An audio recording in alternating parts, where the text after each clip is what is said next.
Hello and welcome back everyone to a new episode of Loremaster Leveling, here with me, Sneaky Bod. Wait, sorry. Is that Torrid wearing swim shorts? Oh my god, must have been the harpies who stole it. The harpies we killed a couple of episodes ago. Anyway, this is Loremaster Leveling, here with me, Sneaky Bod. On our Goblin Rogue Tafrona, who's looking positively green in her mismatched clothing set, apart from, like, the gloves. The gloves are gloriously blue, but hey, what kind of a bard would we be, or even a rogue, if we had any sense of fashion? We need to look a bit clown-like after all. Then again, we are positively not on a bardic type of mount here on our death wheel, although the exhaustion pipes do look a bit like, what is it? Bagpipes. There we go. The exhausts look a bit like bagpipes, that's true. So it does have a sort of bardic flair to it. We are in Feralus, trying to do the Feralus quest line here, or quest lines, and in the last episode we dealt with some green dragonflight stuff, recapped a bit on the elven presence in this zone, and now it sends us to Stonemaul Hold. Why? Because apparently we must send, I can't read it if we're moving, so let's just stand still. We must send word of what has happened here at Tafrona. To the south is Stonemaul Hold. Our allies have gathered the few ogres of the Horde to fight against those despoiling these forests. Speak with Orhan Ogreblade. She leads the Stonemaul clan here and will know of all that has occurred. And be wary, lest some of this corruption remains. There we go. That sentence was hard to read, for whatever reason. But yeah, we already recapped a bit on the history of the ogres. Is this the way I'm supposed to be going? I don't think so. We're already getting lost and it's not even a minute into the episode. Anyway, so let's not go over the history again. But since Dire Maul's one wing at least is completely occupied with ogres, I do hope that the quests do give us some indication of who the Stonemauls are and why they joined the Horde. Who is this dwarf? Gregan Spur. I saw it with my own two eyes. The biggest Makura you ever seen. Bigger than a mountain giant's fist it was. Clawed its way right up the side of one of them twin colossals. I don't know how you plan on getting up there, but the beast sure to have a load of treasure if you do. Alright. Wonder if this is some form of emergent questing from Blizzard. If the Makura actually exists. Knowing Blizzard, it actually does, so let's keep an eye out on that. Would be the first time I've encountered it, or at least knowingly encountered it. As you know, normally when you level in WoW, you don't really pay attention to all the stuff that you're killing. So I might have at some point killed a Makura on a giant's back without noticing. But for now, let's just continue towards the Stonemaul Ogres. And let's also put our timer on. Because as much as I do love giving you 30, 40-minute episodes, I do want to try and keep it at 20 because, hey, your attention spans are probably maybe not as limited as mine, but knowing how limited mine sometimes can be, I don't want to subject you to any sort of torture. There's that lovely rogue that is level 39 by now, and who didn't kill us when last we quested in this area. And here we go, there's also Feather Moon Stronghold here, the current Night Elven presence in Feralus. And yeah, this is actually where you learned how to do one of the old alchemy specializations, if I recall correctly, as well as, I think, no, Elemental Leatherworking sent you to Azura, but some part of Tribal, or one of the leatherworking specialties, I think, like the old ones, sent you definitely here. At least that's what my mind keeps telling me. Oh, Zorbin Vandazzle, a random goblin that wants us to zap giants and gather even more fuel for zapping. Alright. Let's keep these quests here while we have it, but continue on to Stonemaul Hold because it is oh so close to where we are, if you look at the map. And then see in what order we do all of these quests. One thing that immediately struck me when I first came to Feralas, which I love that they didn't change with the Cataclysm, is that you have these huge winding like roads along these bluffs where you can just look down and see all this wide expanse of water and the bay and everything. And it's something I really love in similar zones like Howling Fjord, for instance, that feeling that you're very high up on a winding path that goes up a mountain or along the side of a fjord bluff. You can just see everything below you. That was oh so nice. Let's gather our flight point first, and then talk with our lovely leader of the orcs, who looks decidedly not orcish at all. Leader of the ogres, who looks decidedly not ogre-ish at all. There we go. Leader of the orcs at the moment is Sylvanas Windrunner, after all. Or if you want to say purely of the orcs, it's probably someone like Sawfang. So, Orhan Ogreblade. Indeed, you look like you're a Mokra. It's not a Mokra, but one of the people like Rexxar. There we go. Half ogre, half orc. The Gordunni Ogres have blighted this land long enough. We are here to take this land and its resources for the Horde. These ogres are on our side? Yes, tell us why. The Stonemaul clan serves the Horde. The Stonemaul clan being Rexxar's clan, by the way. There we go. Yes, she even mentions him there. During the founding of Orgrimmar, when Kalimdor was being tamed as our people's homeland, the hero Rexxar defeated the chief of the Stonemaul Ogre clan. They have served the Horde ever since, and I've called them in here to do the heavy lifting against the Gordunni clan. Alright. Stonemaul. Hold. So you've been tussling with the drakes, eh? I like it. We need someone who can pull their own weight around here. Are you ready to fight for the Horde? I guess so. The Gordunni threat. So what's this about with the Gordunni ogres? Within the high wilderness to the south lay countless ancient ruins. The very same night elven ruins that the Chandrila dotted this place with. It's there that the ancestors of the night elves fooled about with arcane magic, and it's there that the Gordunni ogres wander searching for leftover scraps.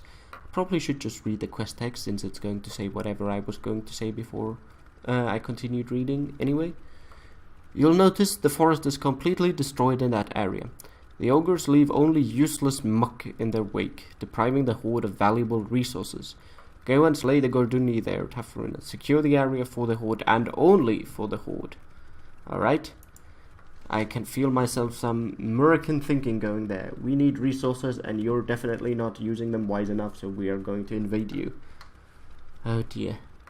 Orhan, we need to talk a bit about, peace building and recruitment and such things, but oh no, it wouldn't be Warcraft without some war. While you're down there cracking skulls, I'm not sure if I'm cracking skulls, I might be sliding like daggers between ribs, but yeah, have you seen I'm kind of small. I doubt I'd reach the skull of an ogre. I've gotten reports that make me think these ogres may be more than the usual lumbering threat. Pun unintended, but yes. The warlocks among them have been seen carrying orbs, possibly items of empowerment. It'd be easy to dismiss them as crude trinkets, but I need to make sure we're not surprised. Bring me back one of these orbs. Alright. And the pun was obviously that the one thing that the Horde always lacks is lumber. So lumbering orcs, woods. We're in a heavily wooded area. Haha. Very smart of you, Blizzard. Very smart of me. No, just kidding. Master Uz-er-i. Yeah, it should be Uz-er. Uz-er-i. Yeah, Uz-er-i. There's definitely a glottal stop there. Start me in the ways of making spirit weapons of great power. I'll help you set on the path to make sure, and you'll give me the chance to practice my craft. Path to make some, not make sure. This vessel can shrink and tap a defeated creature inside of it. Ooh, could use this against the ogres. We'll need the Muisek of Beast first. Ironfur bears and longtooth wolves. Kill them and use the Muisek vessel to shrink and capture them before the spirit can escape. I see. Good to meet ya. Indeed. And one more quest. From a Tauren. Jangdo Swift Strider. Hail. The mark of quality. I take pride in my leatherwork, and I feel it shows. Quality should never be compromised. Anyone who says that quality doesn't matter would also have you believe that the earth does not keep secrets. In my latest pursuit of high-quality materials, I have discovered thick Yeti hides. Yetis are native to Feralas, often found north of here in rexxar Hold. I'll give you a choice of one of my leather goods for a stack of 10. If that's agreeable to you, then we are set. I'd really like new leather gear. And these are all much better than what I have, so that is definitely interesting. Could even get rid of our horribly mismatched gloves. So let's look at the map here. All of this is kind of like scattered to the south, but what we could do is we could go and get the beast Muisek here, loop up north and then go south, or get here, go here, and then just do the Goblin's quest. Anyway, let's start with the beast Muisek. That seems to be the one single common denominator in our plans on how to approach these quests. I am by no means trying to quest efficiently or super efficiently here. I've tried to be efficient, but not efficient for the sake of efficiency. I'll just do it as it feels natural. Oh, yeah, we're not supposed to kill these guys. We're supposed to use the beast Muisek, which was... no, that's the Zapper. What was the Muisek? Drink and capture a fallen beast. So here we go. Ah, good. We can still kill them. So that's fair enough. We just have to use the drum on them after we've done so. Yes, the quest did say something about capturing their fallen spirits after all. And here we are also getting closer to Dire Maul. A lovely sprawling dungeon. Probably slightly too big, even for someone who really liked to do dungeons back in the day, in like pre-made groups and whatnot. But I think it wasn't too big. It was just kind of stretching the limits of how big it could possibly be, which is why you probably, or why it was probably cut into several different sections to begin with. But it's going to be lovely being able to play it in its original sprawling form on the TM vanilla server that's coming out. Warcraft Classic, I think they call it. World of Warcraft Classic. Anything interesting here? Wait, what? There's a cauldron with an impaled and calcified, what looks like human skeleton on it. The weird shit you find in the game when you actually look around you instead of just quest. But yeah, this is almost as creepy as that satanic circle of children in Goldshire. Oof. What's this? Night Elven furniture, apparently. Anyway, maybe that's got something to do with a quest, but we will see. Let's kill wolves first. One thing that I actually think, if you had to divide any dungeon into several parts, I think the one dungeon where they actually did the correct thing in dividing it into several parts was Dire Maul, because the sections of the city, and it's a very sprawling city, are so different from one another that it did feel kind of thematically disconnected to travel between them. But what I then would have loved for them to do is actually, you know, obviously this is not possible since it was an old dungeon that they just divided into parts, but back when they first were designing the dungeon, to say, okay, hey, instead of one dungeon that's a big city, let's divide the city into 4 parts and make the city huge, so each part of the city is a big dungeon. Like, big meaning, you know, regular to medium sized dungeon, something like, say, What would be a good size? Zul'Farrak, maybe? Not necessarily Sunken Temple, even though that's a good size too. That would have been epic. Because one of the things that I did like with the sprawling city dungeons, like what's its name? Blackrock Depths, there we go, names, is that they do allow you to actually portray a city. So what you get is the feeling that you're actually in a city rather than just a dungeon that is supposed to make you think you're in a city. And that was really nice. It also gives you the opportunity to portray all these very minute things about cities that need to be there. Like, there needs to be a guard quarter, a place where people sleep, a place where people eat. All these different types of things. Oh, we're already at the Gordunni places here.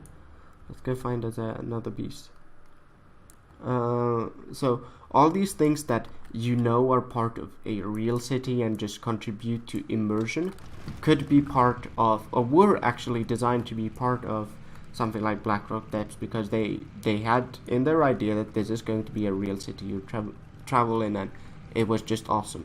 Yeah, sure, some of the content felt a bit useless, like, oh, I'm now here and have to go through the guard quarter, have to go through the sleeping quarter, but you didn't have to go through all of it to make a clear to the last boss. After all, there were so many skippable things, and I like that, because I don't think every dungeon should be very streamlined where you go through every single boss. Sure, if you want a chance of all the loot, do that, but then that will take some time.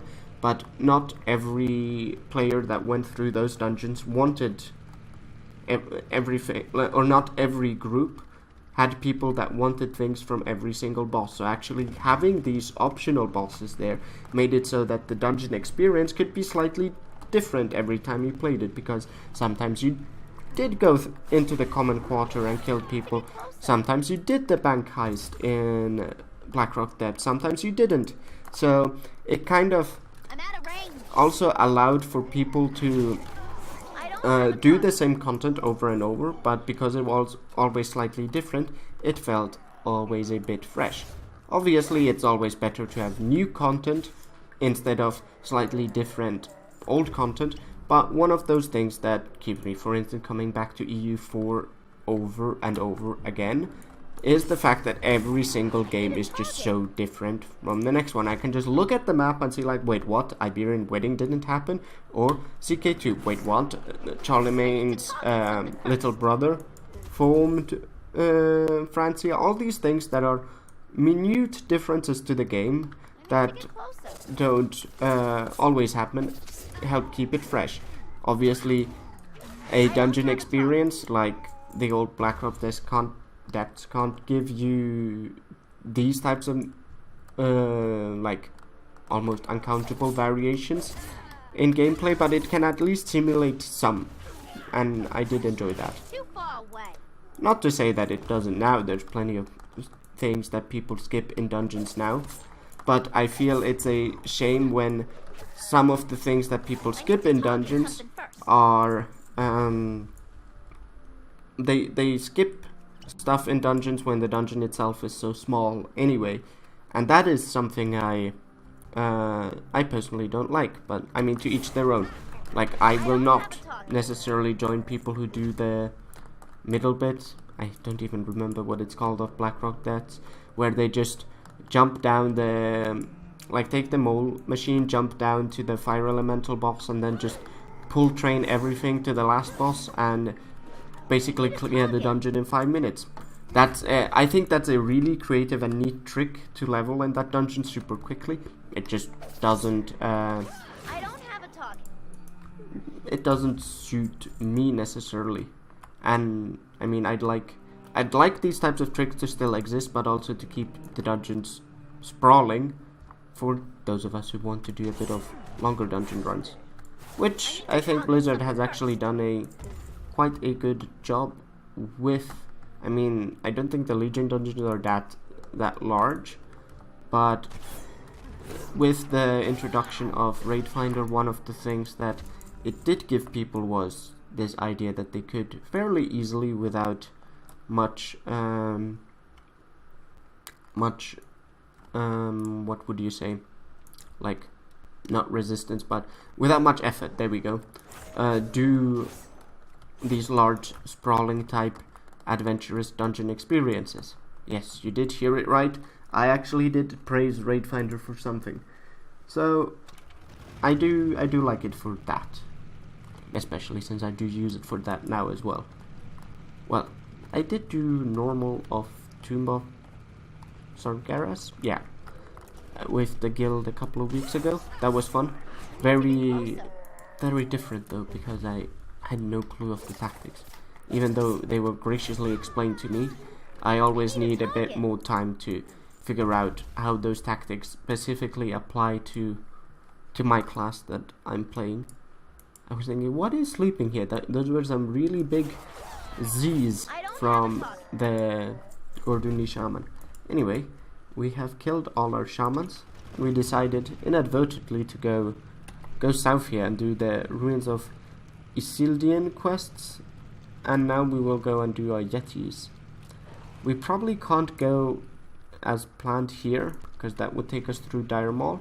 So let's go to the Stonemaul Hold first, return these quests, and then get the Yeti hides as well.